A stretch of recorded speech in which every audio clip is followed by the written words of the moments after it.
Bem-vindos a mais uma preleção do Centro Espírita Allan Kardec. Nós vamos dar início à nossa atividade de hoje com uma prece, elevando os nossos pensamentos a Deus, nosso Pai, de infinito amor e bondade, a Jesus, nosso Mestre e amigo maior, aos bons amigos da espiritualidade, e rogamos, neste momento, que tenhamos o amparo, a proteção e a companhia de todos esses bons amigos nos auxiliando a abrir mente e coração para os ensinamentos que vamos receber do Evangelho e que possamos, Senhor, na medida do possível e sempre que tivermos oportunidade, colocar em prática todos os ensinamentos que Jesus nos deixou e que sejamos, assim, instrumentos da sua paz. Que assim seja. O capítulo que vamos abordar na preleção de hoje é o capítulo 9 de O Evangelho segundo o Espiritismo, que tem como tema Bem-aventurados os que são brandos e pacíficos. À beira do mar da Galileia, entre as cidades de Tabga e Cafarnaum, fica o Monte das Beatitudes, Har HaRocher, onde Jesus proferiu o Sermão da Montanha, um código de conduta entre as pessoas para alcançarem elevação espiritual.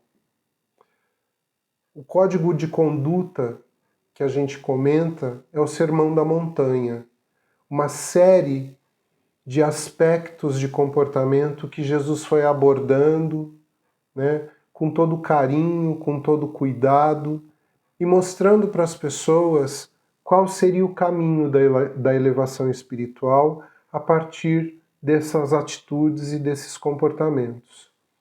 E entre todos esses códigos está o capítulo que a gente vai abordar hoje.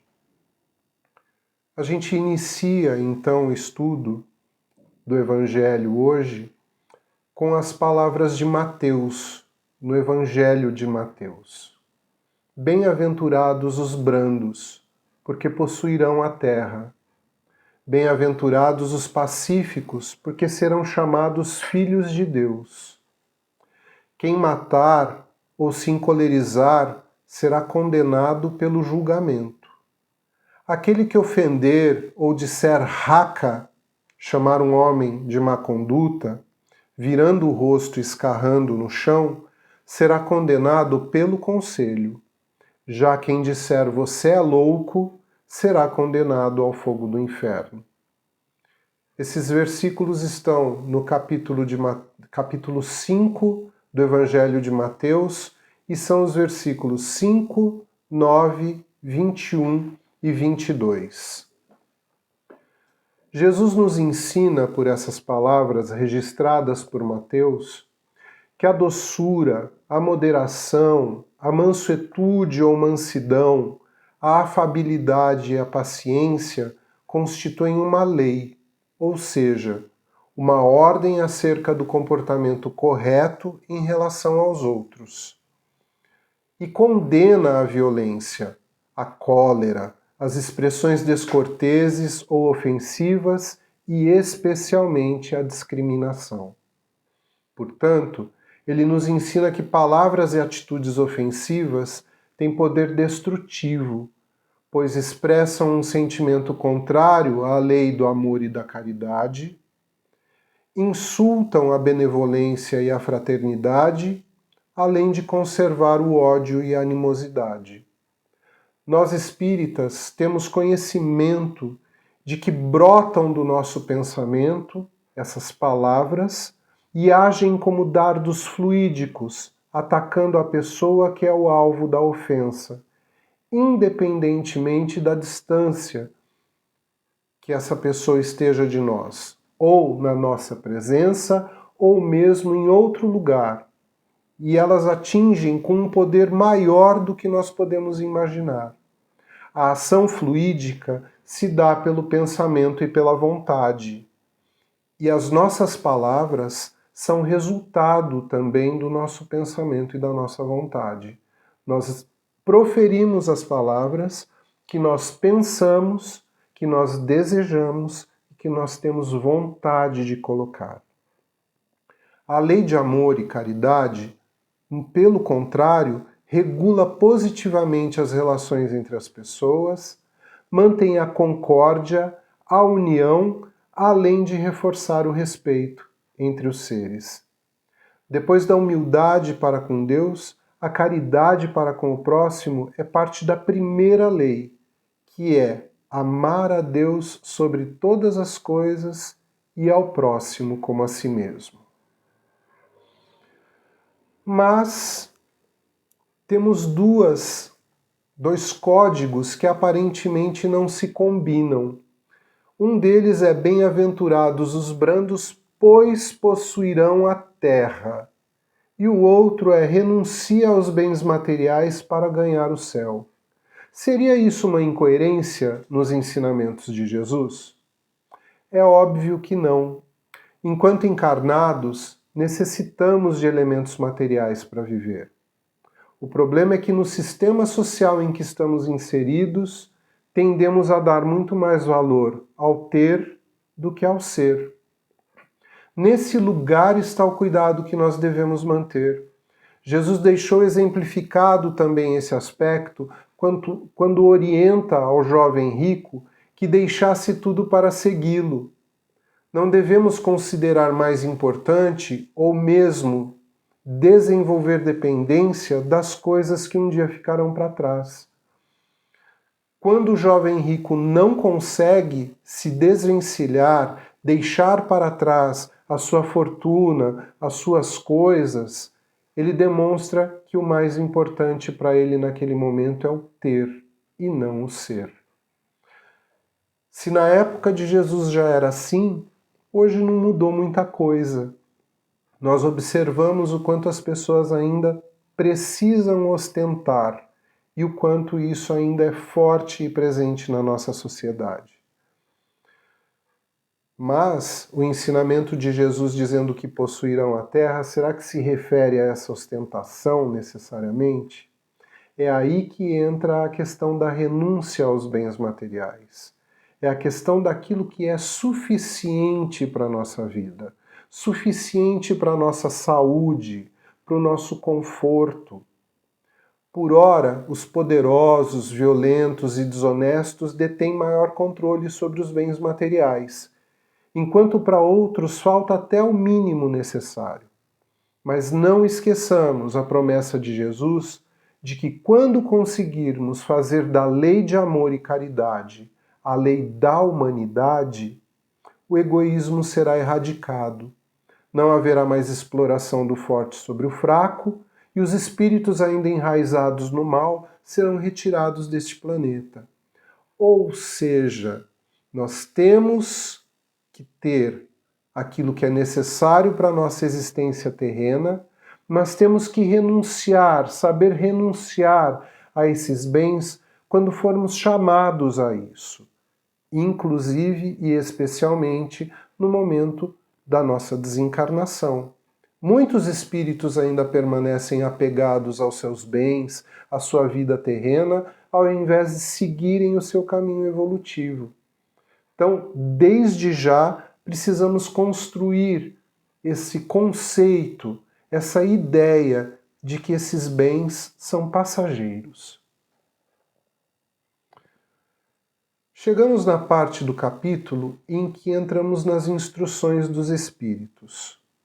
E essa primeira parte vai tratar da afabilidade e da doçura. A benevolência, que é fruto do amor ao próximo, dá origem à afabilidade e à doçura. No entanto, mais do que nunca, estamos vivendo um tempo de exaltação das aparências através das mídias e das redes sociais, que evocam imagens de pessoas sempre felizes, sempre bonitas, sempre com palavras doces e sempre com o melhor conselho. A mensagem de Lázaro, que foi recebida em Paris em 1861, mais atual do que nunca, reflete sobre as pessoas que têm um sorriso nos lábios e veneno no coração. São brandas enquanto nada as contradiz, mas atacam ferozmente quando isso acontece. Falam lindas e boas palavras quando estão face a face, mas são mestres da maledicência pelas costas.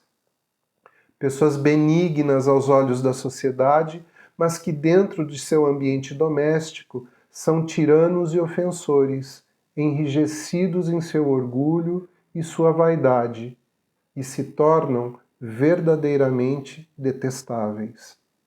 As mídias sociais, as redes sociais, encobrem muito das pessoas. Essa beleza, essa felicidade, essas palavras doces nem sempre refletem o que traz o coração. E temos que ser muito cuidadosos com aquilo que nós recebemos e passamos adiante, porque não sabemos qual foi efetivamente a origem verdadeira daquele post, como a gente chama hoje, daquela postagem, daquele vídeo, daquela mensagem. Nem sempre aquilo que está sendo colocado ali é verdadeiro. A gente tem uma chuva de mensagens desejando bom dia, boa tarde, boa noite, e às vezes nas entrelinhas de algumas dessas mensagens consta uma pequena distorção. Temos que ter muita atenção sobre isso. Nem sempre a mensagem é de afabilidade, de doçura. Nem sempre ela também aborda os outros critérios importantes, aqueles que são brandos e pacíficos, aqueles critérios que são a realidade da brandura e do pacifismo. Jesus lamentava isso, dizendo: hipócritas é o que sois, se referindo a pessoas que mantinham esse padrão de comportamento. Podem enganar os outros, mas jamais a si mesmos e muito menos a Deus. Um espírito amigo nos deixa também uma mensagem em Havre, 1862, de que a paciência também é uma caridade. Diferente da forma assistencial aos necessitados, a paciência dos brandos e pacíficos consiste no perdão àqueles que provocam dor e sofrimento, ou que nos provoquem ainda uma dificuldade. Na verdade, essas pessoas significam uma prova. Posso dizer para vocês que a ciência da paz está no perdão. Perdoar-se e perdoar ao outro, perdoar ao próximo, significa trazer o desejado alívio às dificuldades inerentes à experiência terrena. Não é muito fácil. As mágoas, as dores, ficam muitas vezes enraizadas durante longo tempo, mas o nosso esforço contínuo deve ser para oferecermos, sim, esse perdão. E é um perdão que começa em nós. Nesse momento eu gostaria de citar algo que eu costumo falar muito para as pessoas. A gente não dá para o nosso próximo, não dá para o outro aquilo que nós não temos para nós. Se você deseja do fundo do coração perdoar alguém, o perdão começa por si próprio. Você se perdoa. Se você deseja dedicar amor a alguém, primeiro você dedica esse amor a você. Você só dá para alguém aquilo que você já tem. Lázaro, numa outra mensagem recebida em 1863, também em Paris, fala da obediência e da resignação. Nos chama a atenção de que essas virtudes estão aliadas à doçura. Não significam uma negação da vontade ou uma negação do sentimento. Ele explica que, na verdade, a obediência é o consentimento da razão, enquanto a resignação é o consentimento do coração. É interessante como surgem algumas palavras que no mundo atual estão muito na moda, estão muito presentes, não chega nem a ser moda, porque são necessárias da gente tomar conhecimento e fazer uso. Consentimento é uma delas. Nós estamos assistindo tantas coisas envolvendo no nosso dia a dia o não consentimento, uma atitude que a pessoa sofreu e que não foi consentida, uma violência, uma ofensa, uma invasão daquilo que a gente pode considerar como seu limite pessoal. O consentimento da razão significa aquele momento em que nosso pensamento, nosso intelecto para avaliar aquilo contra o que estamos lutando. E que muitas vezes devemos baixar a nossa agressividade, baixar a nossa contrariedade e consentir a mensagem que a razão nos passa, de que esse é o caminho, de deixarmos de ser contrários, de expressar a contrariedade a um caminho normal das coisas.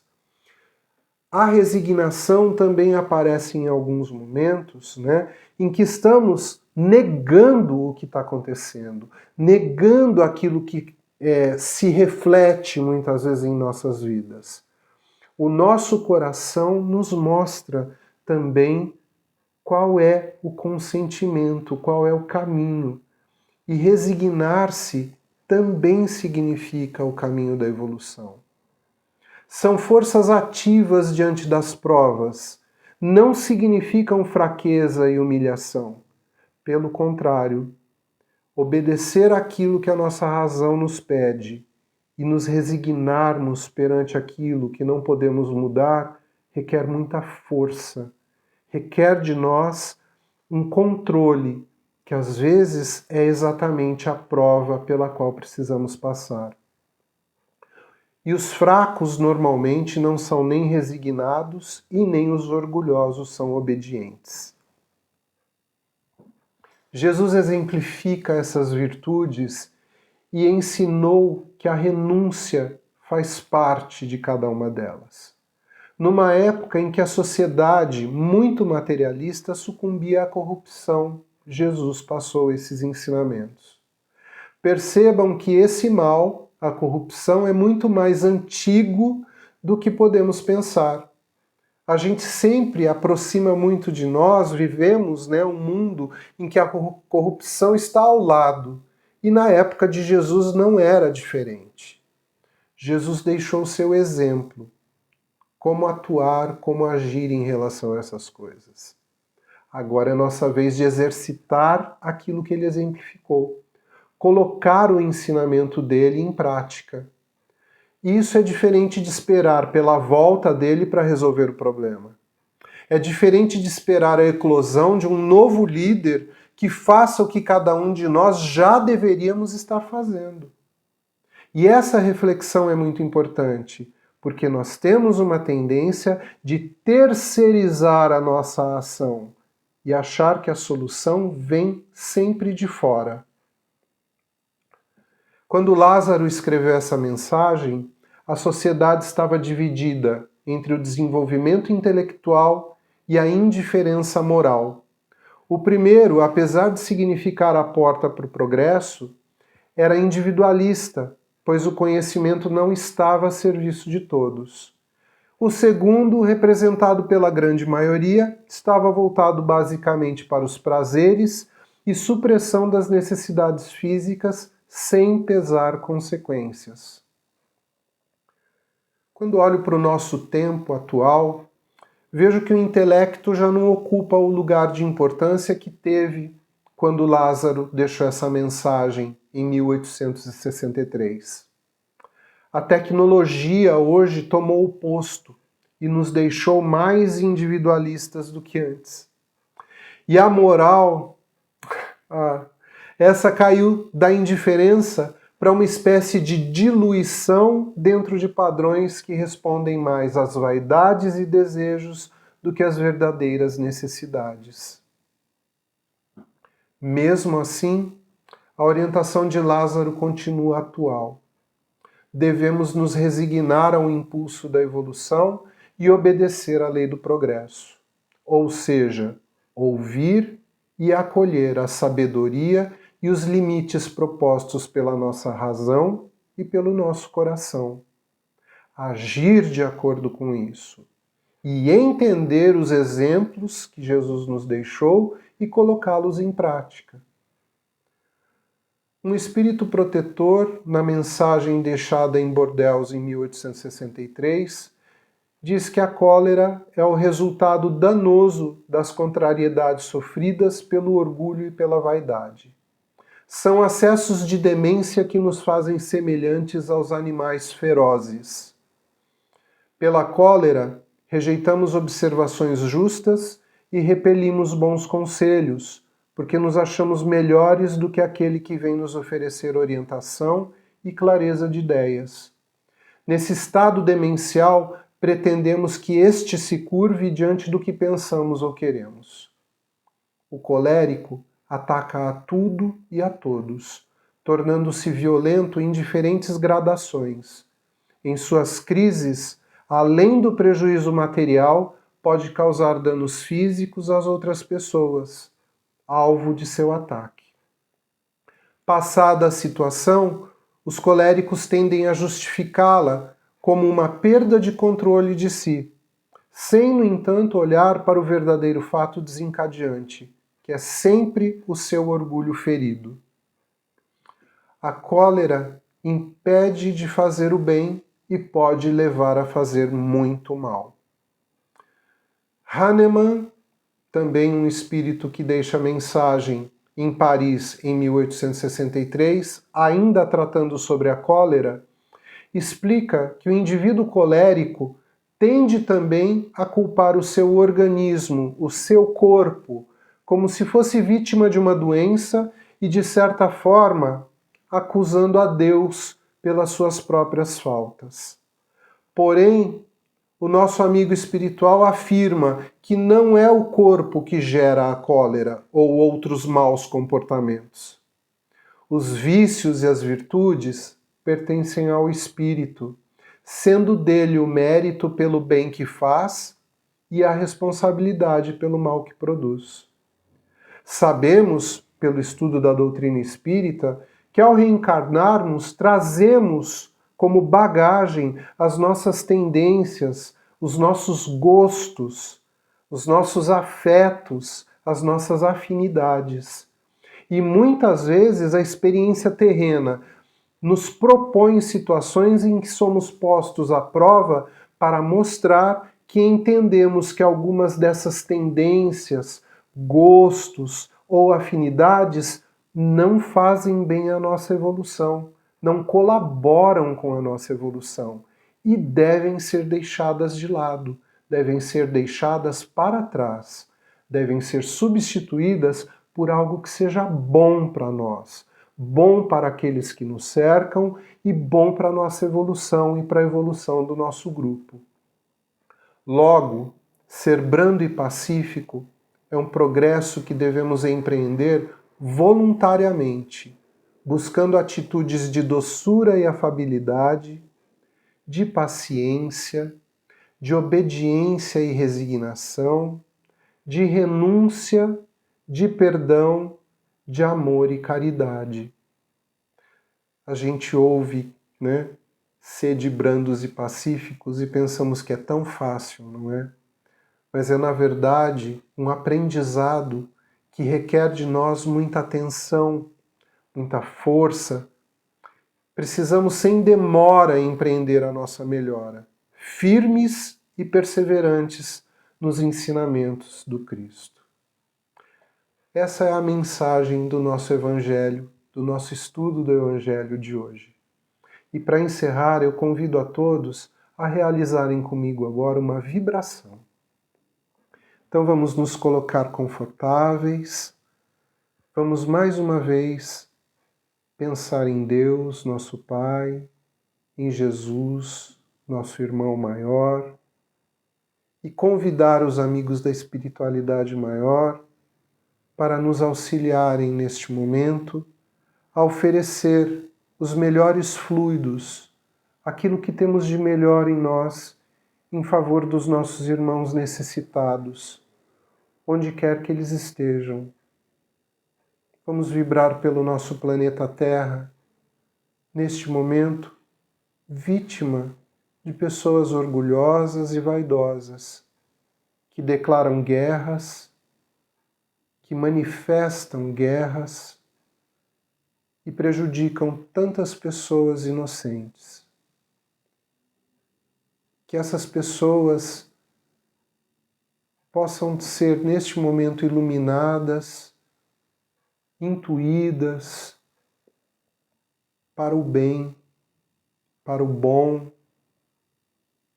que possam superar essa necessidade de poder e possam propor a paz. Que os lugares que vivem neste momento tanta destruição possam, mediante a paz e com o poder e a força da fraternidade, se reerguerem. Vamos vibrar neste momento pelo nosso Brasil, pedindo também pelos nossos governantes que tenham discernimento, que tenham também os bons pensamentos, a boa orientação, a boa intuição e voltar-se para o seu digno trabalho de conduzir a nossa nação para o desenvolvimento, para o crescimento e para o acolhimento a todos os seus habitantes. Pedimos também por aquelas pessoas que vivem hoje em tanto sofrimento, pela falta de recursos materiais, pela falta de recursos básicos, alimentação, saúde, moradia. Que essas pessoas encontrem pelos seus caminhos mãos amigas que possam auxiliá-los nas suas necessidades e que também possam essas pessoas conduzir as suas vidas, apesar das dificuldades, sempre centradas no que é bom, no que é correto. Vamos nos aproximando um pouco de nós mesmos e vamos vibrar neste momento pela nossa cidade e por tantas pessoas que carecem, às vezes, daquilo que nos sobra. Que sejamos caridosos e atentos para com essas pessoas e saibamos oferecer o que elas necessitam. Pedimos, Senhor, pelos moradores de rua, pelos nossos irmãozinhos envolvidos às vezes na drogadição, na criminalidade, muitas vezes por falta de opção. Pedimos por aqueles que padecem nesse momento com alguma doença num hospital ou até mesmo em suas próprias casas. Pedimos por aqueles que estão nos asilos e nas creches. E por aqueles que estão nas cadeias ou em qualquer outro tipo de instituição. Mestre Jesus, derrama sobre todos esses nossos irmãozinhos que passam por algum tipo de sofrimento, os bons fluidos que tragam o alento, que tragam um pouco de paz, que tragam também o desejo de melhora, de modificação de comportamento. E para aqueles que estão hoje num asilo, como eu comentei, que recebam através desses nossos fluidos a sensação de um abraço carinhoso e a sensação de pertencimento a essa grande família que constituímos na humanidade. Vibramos também neste momento por nós mesmos, pelos nossos familiares, por algum caso particular que conhecemos e que necessita neste momento de bons fluidos, que necessita de uma orientação, de uma palavra. Que os bons amigos da espiritualidade possam conduzir tudo isso que desejamos de bom para essas pessoas que amamos e com quem nos preocupamos. E pedimos agora, Senhor, pelo Centro Espírita Allan Kardec, pelos seus departamentos, Pedimos, Senhor, pelos seus trabalhadores, pelos seus frequentadores, e que essa luz que emana dessa casa, que acolhe a todos nós, possa, Senhor, ser um porto seguro para tantos encarnados e desencarnados que buscam neste momento conhecer os seus ensinamentos, encontrar consigo mesmos e poderem em algum momento ser dignos de serem chamados instrumentos da sua paz. Fica conosco, Jesus, faça de nós teus instrumentos e nos abençoa hoje e sempre. Que assim seja. Eu agradeço pela companhia de todas vocês, de todos vocês, e até uma próxima.